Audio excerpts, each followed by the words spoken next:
Di episode ini, 12 Pixel ngobrol bareng Ahmad Hussein dan Raudhatul Jannah, dua mahasiswa teknologi rekayasa multimedia yang sama-sama jatuh cinta pada dunia visual. Hussein mulai menekuni dunia fotografi sejak SMA. Kamera jadi alatnya menangkap cerita dan emosi dari sudut yang unik. Jannah, lulusan SMA DKV, sudah akrab dengan dunia warna dan komposisi. Bagi dia, desain adalah cara mengungkapkan sebuah cerita. Simak obrolan seru soal fotografi, videografi, dan desain komunikasi visual dari sudut pandang anak TRM.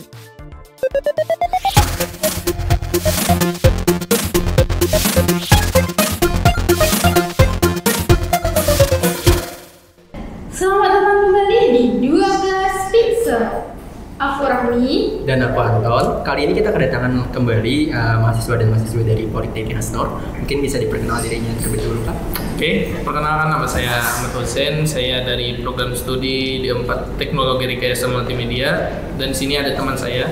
Hai, perkenalkan nama aku Raudhatul Jannah, bisa dipanggil Jannah, dari Prodi Teknologi Rekayasa Multimedia, sekarang semester 2. Oke, tepuk tangan dulu dong buat tamu kita pada hari ini. Oke, mungkin sebelumnya nih, kan kakak dari program studi teknologi rekayasa multimedia. Iya. Nah, itu apa sih alasannya waktu ketika lulus itu memilih program studi itu di Politeknik Hasnor ini sendiri? Mungkin menurut saya ya, melihat dari luar pemahaman saya yang mungkin dari lulusan teknik elektronik, terus kenapa memilih teknologi rekayasa multimedia? Mungkin karena itu salah satu hobi saya, yaitu fotografi. Jadi saya melihat teknologi rekayasa multimedia itu ingin lebih memperdalami lagi fotografi saya ya, dan skill tentang software dan hardware yang dipelajari di multimedia ini. Jadinya saya pengen lebih banyak tahu tentang pelajaran yang ada di dalamnya supaya saya bisa mendalami skill-skill saya lebih pro lagi lah Ke depannya gitu ya. Kalau aku, Kak Jannah? Kak Jannah. Kalau aku sih karena di SMK itu jurusan yang emang aku ambil itu namanya desain komunikasi visual. Terus satu-satunya kampus yang emang relevan dan emang satu rumpun dengan SMK aku dulu adalah di Politeknik Hasnor ini. Prodi ini kayak anggapannya menjadi jalan buat aku melanjutin apa yang aku ambil di SMK gitu. Memang apa yang digemari, minati gitu ya? Iya betul. Kalau boleh tahu nih, kakaknya dari sejak kapan nih suka kayak tentang fotografi gitu? Kalau aku sih dari SMP sih, karena di SMP itu aku ikut organisasi kan. Ikut organisasi itu lebih banyak di bagian dokumentasinya. Karena aku sudah aktif organisasi, terus ketika SMK juga aku ngambil prodi yang emang sejalur dengan hobi aku gitu kan. Di SMK selain belajar dari sekolah, aku juga belajar dari organisasi gitu. Kalau Kak Hussein sendiri? Kalau saya mungkin baru mulai aja dari SMK. Saya nggak pernah belajar tentang fotografi ini, saya nggak pernah tahu suka tentang fotografi, dan saya ini cuman belajar otodidak sebenarnya. Jadi kalau dibilang pro juga tidak, dibilang amatir ya masih pemula lah. Jadinya mungkin banyak belajar ya di sini. Oke, aku sempat lihat nih postingan kakak-kakak berdua di Instagram gitu kan. Nah, ada kayak tentang fotografi gitu. Nah, itu tuh biasanya kalau fotografi itu biasanya tema apa sih yang difotoin gitu? Lebih alam kah atau mungkin kayak ruangan kah? Kalau saya lebih ke landscape fotografi. Jadi tentang alam, tentang kayak langit, tentang semuanya yang bikin saya excited lah. Mungkin lebih ke foto yang banyak membuat saya suka tentang fotografi itu ya foto-foto kayak alam, langit, outdoor gitu lah ya outdoor gitu, daripada yang foto di dalam ruangan atau studio seperti itu. Kalau Kak Jannah sendiri? Kalau aku sih sukanya, aku tuh sekarang lagi fokus di seperti foto orang aja gitu, foto orang. Walaupun kadang aku juga suka ikut lomba-lomba atau yang tentang pemandangan gitu. Cuman sekarang lebih memahami bagaimana bikin foto yang anggapannya gak sengaja tapi ada arti maknanya tersendiri. Filosofinya gitu. Ya betul. Karena kan foto anggapannya mencerminkan apa yang sebenarnya terjadi di situ gitu kan. Biasanya kakak kalau misalkan habis ini moto pemandangan atau apa itu diedit dulu atau langsung ya pengaturan dari kameranya aja gitu, nggak diedit lagi? Ya betul, itu pertanyaannya bagus ya guys. Karena di dunia fotografi sejujurnya foto yang emang bagus, bener-bener bagus itu sebenarnya foto yang udah kamu setting dari kameranya langsung tanpa kamu edit. Sejujurnya itu foto yang emang pure hasil kamu gitu kan, tanpa tambahan editan apapun. Ya betul, sejujurnya itu yang lebih bagusnya. Cuman kalau aku kadang karena aku masih pemula, maksudnya masih belajar juga walaupun aku di SMK desain komunikasi visual, cuman aku masih belajar. Jadi aku habis itu biasanya aku edit karena kadang ada beberapa kayak cahayanya kurang ataupun kayak kalau foto orang kan kadang foto orang mukanya kayak anggapannya ada ya kayak ada kurang apa sih kayak kurang mulus atau kurang apa gitu kan kita. Jadi kayak disesuaikan lagi. Jadi disesuaikan itu biasanya pakai Photoshop atau pakai aplikasi, maksudnya aplikasi yang lain atau malah pakai HP sendiri juga ada. Biasanya di HP itu ada fitur-fiturnya. Lightroom biasanya. Iya betul. Kalau kawasan sendiri? Kalau saya mungkin kalau langsung dari kamera itu mungkin sudah bagus, tapi belum bisa mengeluarkan sepenuhnya dari ciri khas foto tersebut. Jadi menurut saya kayak kurang aja kalau belum diedit itu. Jadi mungkin saya biasanya ngedit ya di HP aja lah. Biasanya pakai software apa aja? Biasanya saya pakai Snapseed ya, atau langsung dari HP-nya lah, langsung pengaturan. Ada dua tipikal kan, berarti Kak Jana tadi tipikal orang yang lebih suka bawa foto itu yang natural langsung gitu. Ya, kalau Kak Husain itu sendiri lebih kayak kalau nggak diedit itu rasa kurang. Iya. Oke, jadi sebelumnya kalau nyari inspirasi fotografi itu biasanya di mana sih? Atau ada orang kayak inspirasi atau social media kan? Banyak sebenarnya inspirasi tentang fotografi ini. Bisa misalnya kita mencari di media sosial atau enggak di aplikasi misalnya kayak Pinterest atau lain-lain, atau juga bisa kita mencari dari Instagram orang yang sudah pro lah di bidang fotografi ini. Kalau Kak Jana sendiri? Kalau aku sih biasanya kalau tentang ide pasti kita lihat Instagram sih, aku lihat Instagram. Cuman kadang biar aku anggapannya mengasah ide-ide tersebut kan tanpa anggapannya kita ngeliat di Instagram gitu. Aku biasanya memandangin apa yang sekitar aku, apa yang di jalan, seperti yang di jalan-jalan kayak aku ngeliat apa sih momen-momen yang anggapannya kalau aku foto tuh kalau kita lihat tuh oh ternyata tercerminkan seperti ini, kayak anggapannya kayak kadang di pasar orang ngangkat apa sih barang-barang gitu kan yang buruh-buruhnya itu kan kayak anggapannya kan dari foto tersebut kayak menceritakan kayak anggapannya dia bapak yang anggapannya pekerja keras gitu mencari uang. Ada cerita di balik fotonya. Iya betul. Aku seperti itu cara mencari ide aku gitu kan, dengan memperhatikan sekitar apa yang sekitar, karena memfoto itu selain anggapannya melihat ide yang orang lain, kita juga bisa mencari ide kita sendiri dengan cara seperti itu. Ada momen-momen yang pas, makanya biasanya kalau orang foto tuh nggak bisa yang langsung cekrek kayak gitu kan. Kecuali kalau langsung cekrek kayak gitu kan artinya otomatis kamu yang mengarahkan gitu kan. Beda kalau anggapannya kita foto yang emang kita mencari momen yang pas, itu kayak pure gitu kan, bukan yang hasil yang kayak suruh-suruhan gitu.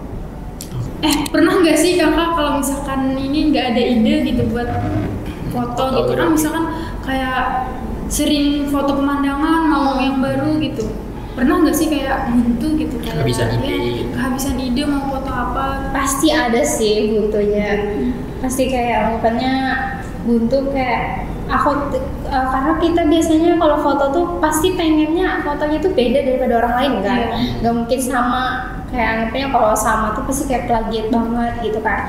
Kalau emang aku buntu banget, aku ngasih ruang space buat aku untuk berpikir kayak anggapannya jangan mikirin itu dulu gitu biasanya. Tenangin diri gitu. Iya, tenangin diri dulu gitu biasanya. Kalau kau sendiri?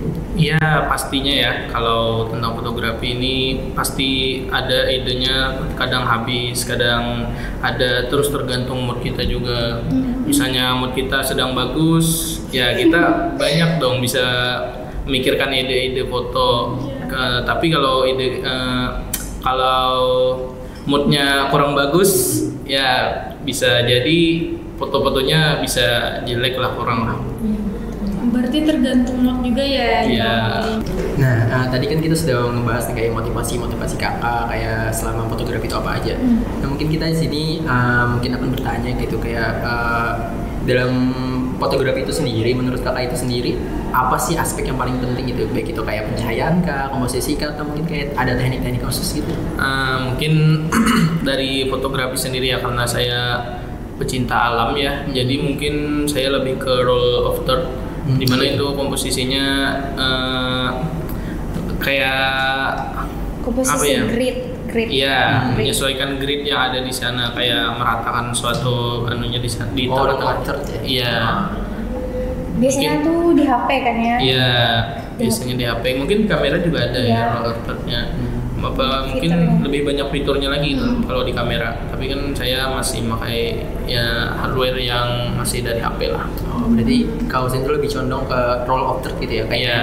tekniknya gitu ya. Teknik yang seperti itulah. Kalau Kak Jana sendiri? Sama aku kayak Husen juga, karena pas SMK emang aku belajarnya seperti itu kan. Di situ emang pakai teknik rule of third. Itu pakai komposisi grid, biasanya kalian bisa lihat di HP itu ada fiturnya gitu kan. Iya. Grid itu yang fiturnya tuh ada 12 grid gitu. Di situ tuh teknik-tekniknya yang bisa kita pakai itu biasanya diposisikan di tengah gitu kan, atau kayak di samping. Yang penting memakai grid tersebut gitu. Teknik itu sih biasanya aku pakai sampai sekarang. Nah, sebelumnya kakak pernah mengikuti lomba gitu nggak, kayak misalkan Atau project iya, kah gitu? project yang Selama kayak berhubungan fotografi gitu ya? iya yang terkesan Paling berkesan selama- gitu. Kalau project, by the way guys, aku sama Husen sering satu project kami. Karena emang dari semester 1 emang lebih ini anggapannya sering ikut event-event gitu. Jadi kayak anggapannya kayak sering diajak gitu. Acara-acara gitu Iya, ya. betul. Nah, terus di project-project kami itu biasanya kami jadi dokumentasi itu juga sama fotografi, desainer yang lain. Biasanya project dari kemahasiswaan atau dari apa sih namanya ya nama? Dari mungkin Kayak dari acara dari kampus gitu ya? Iya, ya betul. acara dari kampus. Kalau ikut lomba banyak yang udah aku ikutin, walaupun anggapannya hasilnya nggak selalu menang karena nggak kita terus mencoba lah Iya, ya. belajar juga. penting pengalaman dulu. Iya, Iya, betul. betul sekali. Banyak mengalami error gitu kan. Iya. Alhamdulillahnya kemarin tuh aku ikut lomba dari FES, itu tuh lomba fotografi itu alhamdulillah juara 1. Wah, keren. Cuman walaupun persiapan prepare aku tuh yang itu tuh aku taunya hamin 2 minggu atau hamin seminggu baru aku ikutin gitu kan. Walaupun karena aku sering di apa sih namanya, sebelum itu juga baru pertama kali aku ikut lomba fotografi dan alhamdulillah menang kan ya. Sebelumnya aku juga banyak mengalami trial error gitu kan. Pas SMK kayak anggapannya disuruh jadi fotografer acara gitu kan. Biasanya kamera-kameranya tuh kadang ada yang bermasalah. Dari situ aku belajar apa yang error-errornya. Ternyata pas sekarang aku baru tahu di balik masalah itu ternyata banyak yang aku ketahui tentang kamera gitu. Bisa belajar lah ya gitu ya dari kesalahan-kesalahan sebelumnya. Betul. Iya. Berarti momen paling berkesannya itu selama mengikuti lomba itu ya, juara 1 itu berarti? Iya betul. Sama satu aku pernah, bukan momen berharga atau apa. Cuma itu momen yang anggapannya mengubah pikiran aku, memberi aku pengalaman. Aku tuh pernah ikut acara jadi fotografer gitu kan. Ternyata kamera yang mereka kasih ke aku itu tuh karena aku pas itu tuh aku cuma terima beresnya aja, aku terima kameranya aja kan. Ternyata pas aku pegang itu settingan di kameranya itu settingan RAW. By the way, RAW itu jenis foto kan ada JPEG, ada ekstensinya gitu ya. Iya betul, ada JPEG sama RAW. Nah di situ dia langsung jadi RAW. RAW itu fotonya lebih kayak agak buram, agak foto mentah lah ya. Foto mentahnya. Karena itu lebih gampang untuk ngeditnya nanti. Cuman kelebihan RAW itu kan, kekurangannya itu dia MB-nya lebih besar. Satu foto tuh bisa 20 MB, 30 MB gitu kan. Nah pertama kali aku dapet kejadian itu, pikirin aku fotonya ada sampai 300-500, gimana itu? Dikali 20 MB gitu. Iya betul. Terus kalau buka pakai HP nggak bisa dibuka karena RAW cuma bisa dibuka pakai aplikasi sama pakai ada Photoshop, pakai komputer. Sedangkan kan itu kebutuhannya untuk foto ya, buat untuk foto yang di Instagram pakai HP kan biasanya kita. Jadi kayak ternyata aku baru tahu RAW itu dari situ. Sebelumnya aku nggak terlalu tahu tentang RAW itu. Dari situ aku belajar banyak dapat pengalaman gitu ya. Sama pertama kali belajar Lightroom. Nah dari situ sih momen yang berharga banget buat aku. Kalau dari Kausan sendiri? Kalau saya untuk momen-momen berkesan dan lomba mungkin ada lah ya, banyak ikut, cuman ya belum menang aja. Jadi saya lebih fokus ke sosial media. Jadi saya menyebarkan suatu bahwa saya suka fotografi gitu, kayak membangun portofolio saya lah, mengabadikan momen. Ya mengabadikan momen daripada ikut-ikut yang kayak event-event itu saya ya mungkin kurang lah. Lebih suka melakukan kayak buat diri sendiri. Iya, buat diri sendiri daripada untuk orang lain lah. Berarti lebih kayak kesenangan ya? Iya, kesenangan aja. Mungkin ya hobi saya lah. Lagi bangun personal branding. Iya. Keren. Oke, jadi tadi kan sudah dijelaskan nih bahwa ada momen-momen berkesan. Nah itu ada nggak sih tantangan kalian waktu dalam fotografi itu, apa sih tantangan yang bikin kalian kayak wah kayak susah banget nih atau kayak pertama kali kah gitu? Misalkan waktu acara-acara kampus sering terlibat nih kalian, apa sih tantangannya? Mungkin dari aku ya, mungkin tantangan itu dari pencahayaan. Misalnya kan kita di dalam ruangan, terus pencahayaannya itu gelap banget. Wah itu sebuah tantangan yang besar banget buat fotografer. Iya betul. Susah ya? Di edit pun susah, di foto juga susah. Mau pakai flash takut orang kayak Risih gitu ya? iya risih gitu. Ganggu. Ya mengganggu. Jadi kemarin saya pas acara duta itu nggak pakai flash, hasil fotonya itu wah gelap banget. Jadi harus diedit lagi gitu ya? Iya. Harus diterangin lagi ya. Iya betul. Kalau dari kalian sendiri? Kalau aku sih biasanya kalau di acara itu kan namanya acara itu cuma ada satu kali, pasti nggak bisa kita ulang. Beda sama photoshoot atau kayak foto-foto buat alam atau segala macam, itu bisa kita ulang. Kalau ini acara kita nggak bisa ulang, kalau kita ketinggalan momen kita nggak bisa ngambil lagi gitu. Itu suatu tantangan buat aku. Apalagi dulu tuh pas SMK ikut event kayak konser musik walaupun kecil-kecilan di sekolah, itu suatu tantangan banget buat aku karena cuman yang fotografer panggungnya aku. Jadi aku foto yang penyanyi itu harus gercep terus satu-satu, sedangkan posisinya sama kayak Husen tadi. Di panggung itu gelap kan, lightingnya juga lighting yang berwarna, jadi otomatis beda warnanya juga campur-campur, jadi kan sama gitu ya? Ya sama, beda-beda kayak ada warna hijau atau merah, jadi otomatis aku harus memposisikan kamera aku tuh ngepas gitu kan, nggak yang kayak aneh dilihatnya gitu. Berarti itu kayak karena itu momen yang nggak bisa diulangi, berbeda dengan kayak misalkan di foto studio atau momen foto alam yang bisa kita ulangi gitu ya? Iya betul. Oke. Nah selama kakak menjadi kan hobi kan tadi tuh fotografer. Nah rencananya kalau misalkan nanti nih suatu saat rencananya ada nggak sih kayak kepikiran iya gitu kepikiran buat pengen jadiin fotografi itu buat kayak kerjaan nasional, atau iya. jadi fotografi nasional mungkin atau internasional ke depan? Iya. Atau mau dijadiin atau sebagai hobi aja gitu? Kalau aku sih namanya aku kuliah ngambil ini kan, SMK juga ngambil itu, otomatis aku emang ingin perdalam itu gitu kan. Kalau ditanya mau jadi fotografer apa gitu kan ya, aku sih kalau aku dari sekarang tuh juga pengen nyoba kayak foto studio gitu, pengen nyoba gitu sama moto orang gitu kan, sama moto pemandangan. Aku pengen nyoba semuanya sejujurnya ya. Aku kalau udah nyoba dari beberapa itu, kalau emang aku tertarik dalam satu bidangnya itu, fotografer yang itu, aku pengen memperdalam itu gitu. Berarti ada lah ya kepikiran buat jadi profesional dalam dunia. Iya betul, aku pengen jadi profesional.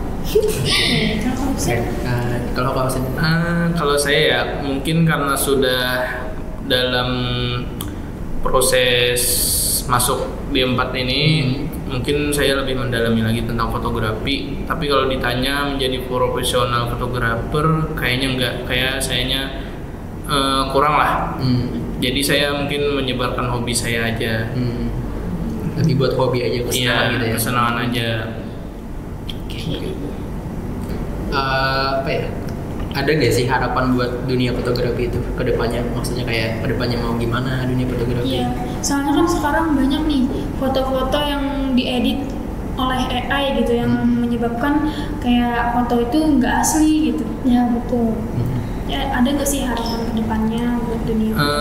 Untuk dunia fotografi ya mungkin harapannya itu jangan jadikan AI itu sebagai musuh, jadikan AI itu sebagai sahabat kita dalam dunia fotografi ya. Kita manfaatkan, misalnya kita kehabisan ide konten, kita bisa tanya kepada AI itu kan. Nah jadinya kita nggak kehabisan konten lah.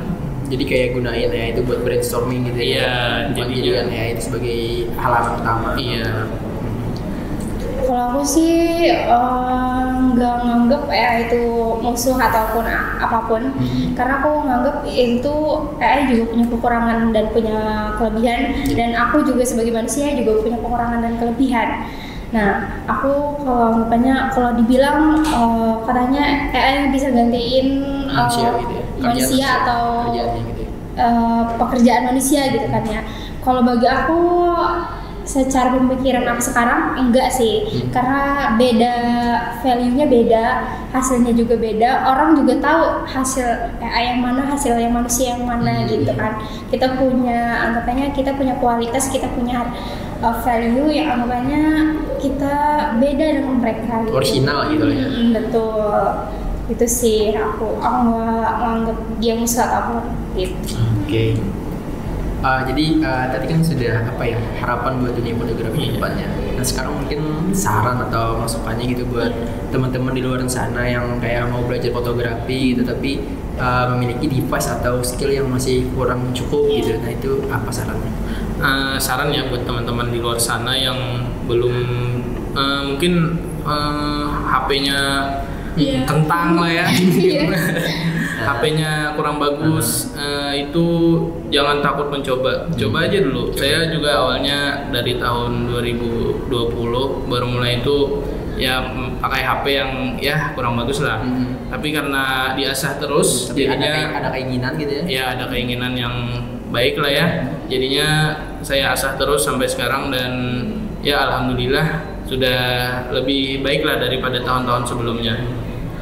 Oke, kalau dari Kak Atul sendiri? Kalau aku sih saran buat orang yang pengen belajar fotografi gitu kan, nggak usah nunggu device kalian tuh bagus, coba aja mulai dari sekarang gitu kan. Maksimalinnya ada gitu. Iya betul, maksimalinnya apa yang ada, walaupun anggapannya emang kurang gitu kan. Semuanya pasti punya kekurangan. Entah kalian pengen ikut acara atau organisasi yang emang sejalan dengan kalian, itu salah satu yang bisa membantu kalian, apalagi device-nya kurang gitu kan.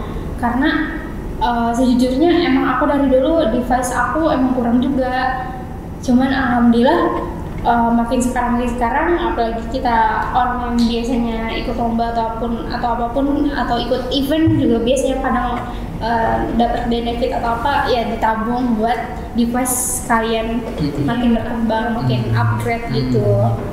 Jangan pantang menyerah intinya. Kalau nggak mulai dari sekarang kapan? Nunggu bagus, nanti pas bagus malas. Ada alasan lagi gitu ya. Betul. Berarti jangan jadikan kayak keterbatasan gitu ya, baik skill atau device sebagai sebuah halangan utama bagi kita. Selagi kita memiliki keinginan untuk melakukan itu dan ada juga kesempatan atau wadah yang bisa mewadahi kemampuan kita itu ya, kita ambil aja gitu ya berarti. Iya, benar sekali. Baik, sampai di situ dulu bincang-bincang kita pada hari ini, dan nantikan lagi video kami berikutnya di channel YouTube 12 Pixel. Jangan lupa like, comment, and subscribe channel YouTube 12 Pixel. Dadah.